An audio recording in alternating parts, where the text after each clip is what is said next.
नमस्कार, मी प्राध्यापक मांगीलाल राठोड. SSK मंत्रा या चॅनलच्या माध्यमातून आपल्यासोबत हितगुज करताना SSK मंत्राच्या या चॅनलच्या माध्यमातून एज्युकेशन, व्यक्तिमत्व विकास आणि इतिहासातल्या असंख्य प्रेरणादायी घडामोडी याविषयी मी या चॅनलच्या माध्यमातून वारंवार भाष्य करत आलेलो आहे. मित्रांनो, आज मी मुरारबाजी देशपांडे या महान शिलेदारांचं, छत्रपती शिवाजी महाराजांच्या स्वराज्यातला सगळ्यात शूरवीर योद्धा म्हणजे 12 शिलेदारांपैकी एक योद्धा, आजचा ऐतिहासिक पट आहे मित्रांनो, मुरारबाजी देशपांडे. हा मुरारबाजी देशपांडे जावळींच्या मोऱ्यांकडे आपल्या वडिलांसोबत नोकरी करत असताना अनेक प्रकारच्या शूरवीरांच्या शौर्यांच्या लढाया स्वतः मुरारबाजी देशपांडे लढल्या होत्या.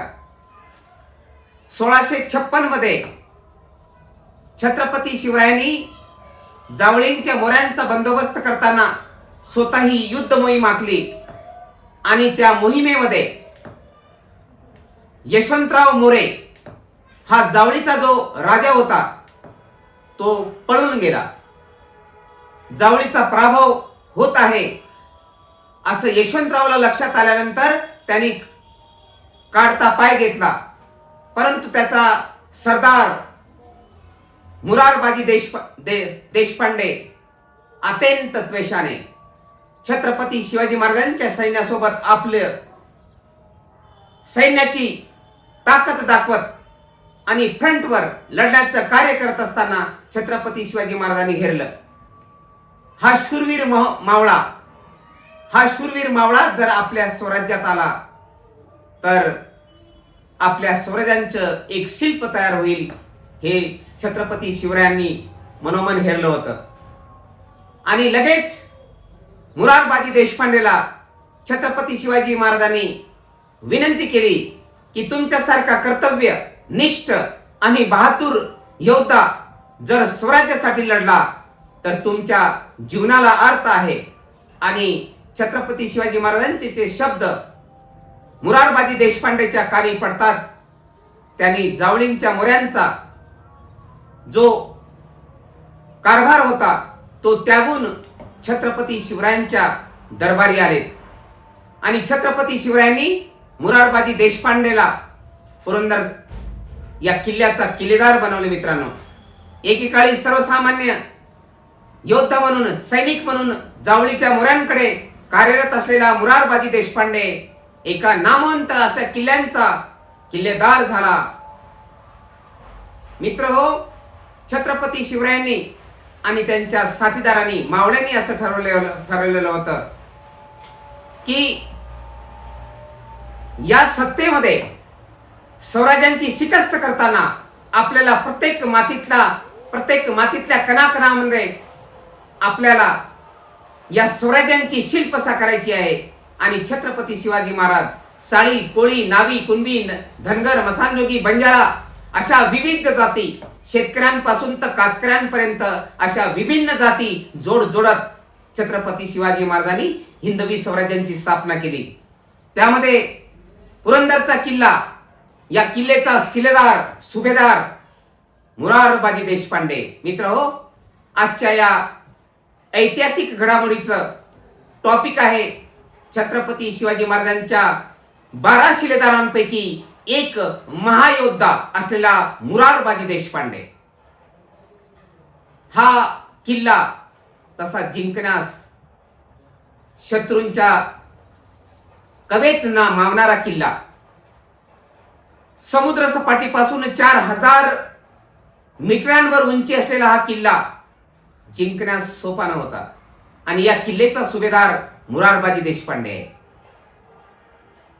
या किल्ल्यांचा मुरारबाजी देशपांडे सुभेदार असताना शाहिस्तेखानाची झालेली फजिती आणि छत्रपती शिवरायांनी 1664 आणि 1670 मध्ये सुरत जिंकलं आणि जनसामान्यांमध्ये संपूर्ण भारतामध्ये मुघल सत्तेची नाचक्की झाली. हा द्वेष आणि राग मुघल सत्ताधीशांना होता आणि औरंगजेबाला छत्रपती शिवाजी महाराजांचा पूर्ण बंदोबस्त करण्याच्या द्वेषाने औरंगजेबाने बलाढ्य मुत्सद्दी असलेला दिलेर खान आणि त्याबरोबर अतिशय राजा टाईप पदवी असलेला मिर्झा राजे जयसिंग यांना दक्षिणेत पाठवलं. या दक्षिणेचं वैशिष्ट्य आहे मित्रांनो, सगळी अहिंदू शक्ती हिंदूचा बिमोड करण्यासाठी संपूर्ण भारतामध्ये कार्यरत असताना फक्त या महाराष्ट्रामधला हिंदू त्या अहिंदू शक्तीशी झटला आणि स्वतःचं स्वराज्य निर्माण केलं आणि हिंदूचं रक्षण करण्यासाठी छत्रपती शिवाजी महाराजांनी आपलं स्वराज्य निर्माण केलं. ही गोष्ट जगातल्या प्रत्येक इतिहासकारांना माहीत होती. छत्रपती शिवाजी महाराजांचं अद्वितीय तेज वर्णन करत असताना या महापुरुषांवर 105 महाकाव्ये लिहिल्या गेली आणि त्या महाकाव्याचा साक्षीदार असलेला हा पुरंदर किल्ला मिर्झा राजे जयसिंग आणि दिलेर खान यांनी संपूर्ण दक्षिण भारतामध्ये महाराष्ट्रामध्ये येऊन धुमाकूळ घातलेला आहे आणि प्रत्येक गड किल्ल्यांवर त्यांची नजर आहे. दिलेर खान आणि मिर्झा राजे जयसिंग यांना असं वाटत होतं की ही किल्ले जर आपल्या ताब्यात आली तर छत्रपती शिवाजी महाराजांचा पूर्णपणे बंदोबस्त करता येतो. पण छत्रपती शिवाजी महाराजांच्या एकूण पराक्रमाविषयी आणि एकूण शूरवीरतेविषयी या दोन मुत्सद्दी नेत्यांना माहीत होतं. दिलेर खान हा उतावीळ असला तरी मिर्झा राजे जयसिंग हे चतुर राजनीती तज्ञ असलेला हा धुरंधर राजनीती तज्ञ असलेला राजा यांनी छत्रपती शिवाजी महाराजांचा बंदोबस्त करण्यासाठी पहिला किल्ला हा किल्ला पुरंदरचा किल्ला जिंकायचा या इराद्याने महाराष्ट्रावर आक्रमण केलं.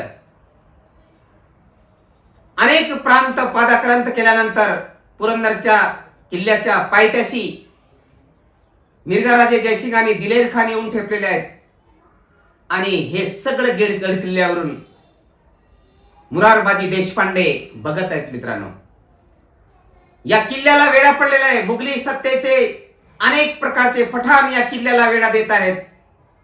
पण त्या किल्ल्याच्या रक्षण करणाऱ्या सुभेदारांमध्ये, त्या किल्ल्याच्या रक्षण करणाऱ्या मावळ्यांमध्ये ही मावळे, ही काळी कठ्ठ नजरेला नजर भिडवणारी मावळे या गरिम्यांना हुलकावणी देत आहेत.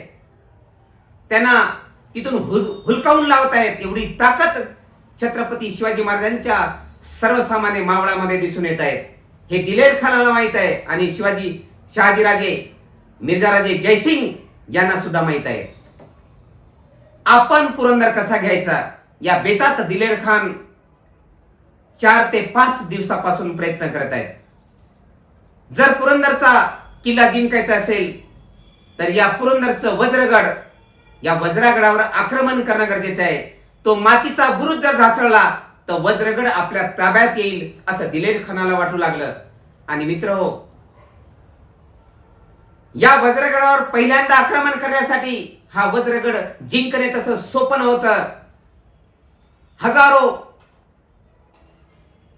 किलोमीटरचा प्रवास करून आलेली सैन्य थकलेली असताना सुद्धा दिलेर खानाचा आदेश पाळत होती आणि वज्रगडावर अब्दुल्ला नावाची तोफ चढवण्याचं काम चालू झालं. ही सगळी गुरुदावरची माणसं, वज्रगडावरची 300 मराठी माणसं, मराठी योद्धे बघत आहेत आणि अशा तऱ्हेने 3 दिवसाच्या कठीण परिसरामध्ये ही अब्दुल्ला खान नावाची तोफ, लांब पल्ल्याची तोफ या वज्रगडाच्या पायथ्याशी आली आणि वज्रगडावर त्यांनी आक्रमणाला सुरुवात केली. वज्रगडाचा बुरुज ढासळला, जो पांढरा बुरुज म्हणून प्रसिद्ध होता मित्रांनो.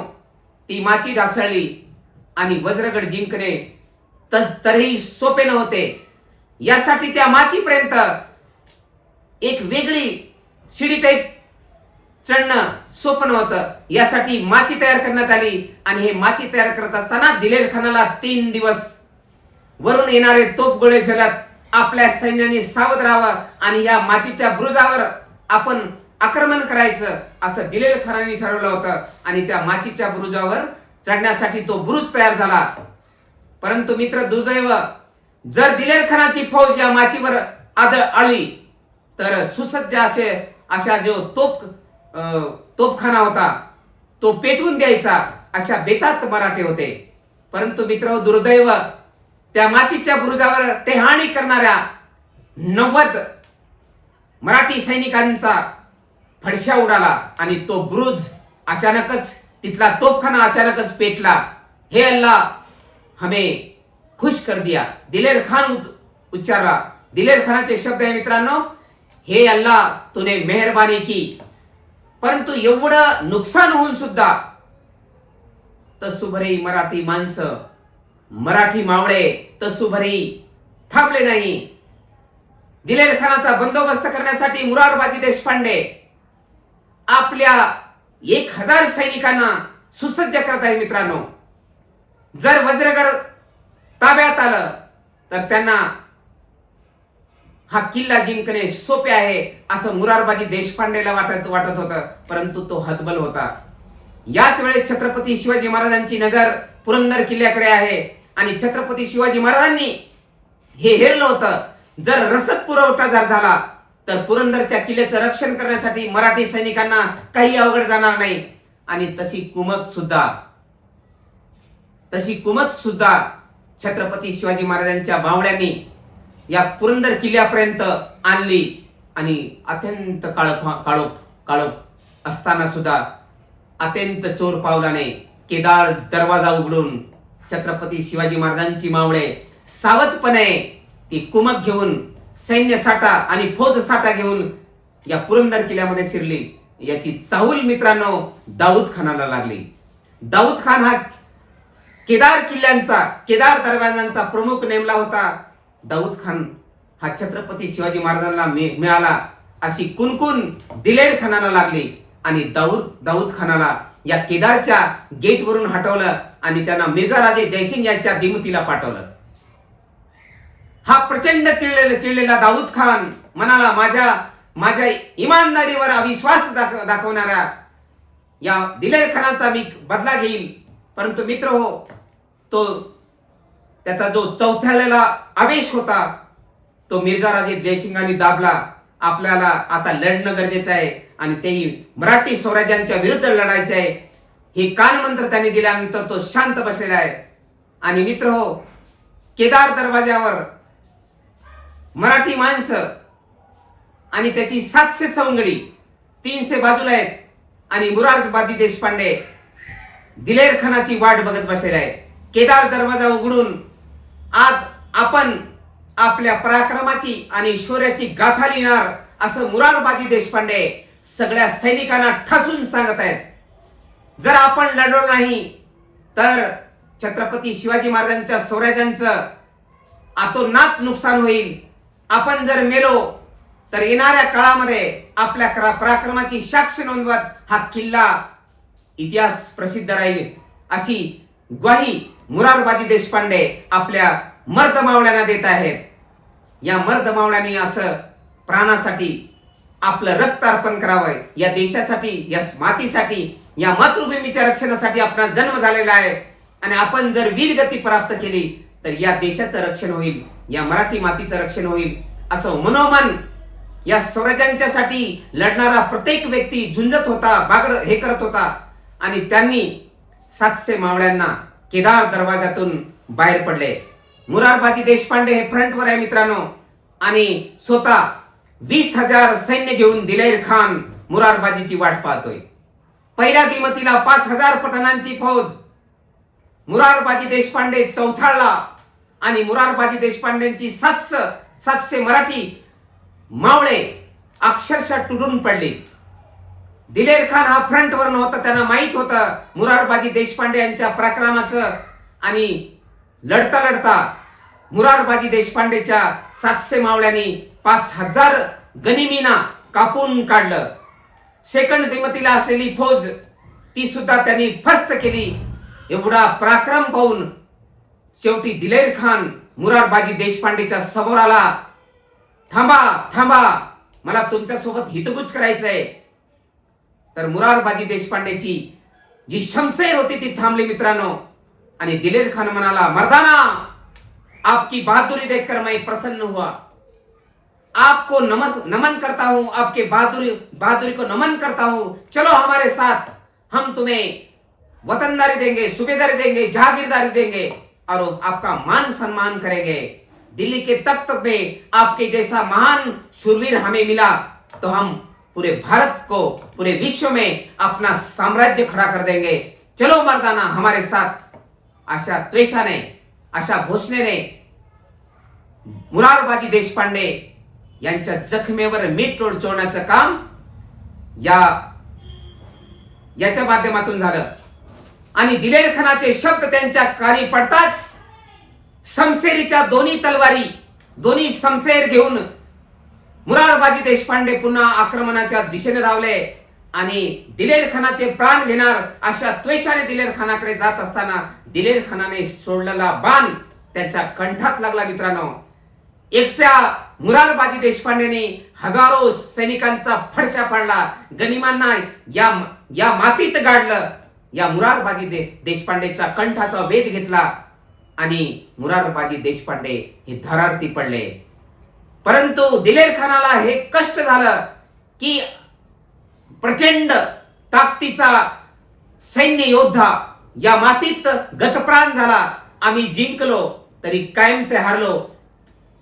मुरारबाजी देशपांडेचे जे शूरवीरचे जे क्षण आहेत ते त्यांनी टिपले होते, हेरले होते, आपल्या डोळ्यांनी बघितले होते. मुरारबाजी देशपांडे सारखे एक कर्तृत्वशील अशी 12 शिलेदार छत्रपती शिवाजी महाराजांच्या दिमतीला असताना त्यांना, स्वराज्याला आपण कधीही जिंकू शकत नाही.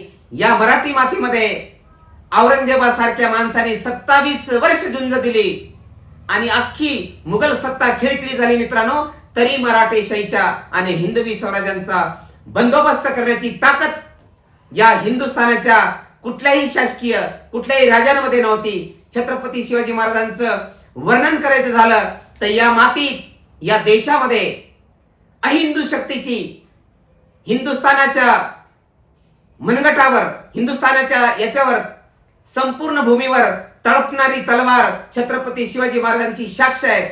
आणि म्हणूनच छत्रपती शिवाजी महाराजांच्या विनंतीला मान देऊन ही 12 शिलेदार, ज्या 12 शिलेदारांमध्ये विभिन्न जातीची माणसं, विभिन्न धर्माची माणसं सुद्धा कार्यरत होती. या प्रसंगी असं म्हणायचं की मुरारबाजी देशपांडे सारखे अजूनही 11 मावळे जे शिलेदार आहेत या स्वराज्यांचे, त्या शिलेदारांची शिकस्त आणि त्या शिलेदारांचे प्रत्येक एक नवनवीन टॉपिक घेऊन मी आपल्या समोर हा ऐतिहासिक क्षण मांडणार आहे मित्रांनो. हा व्हिडिओ आवडल्यास लाईक करा, शेअर करा आणि सबस्क्राईब करा. आणि प्रत्येक मराठी माणसाच्या घराघरात पोहोचवण्याचं काम तुमच्या माध्यमातून झालं पाहिजे.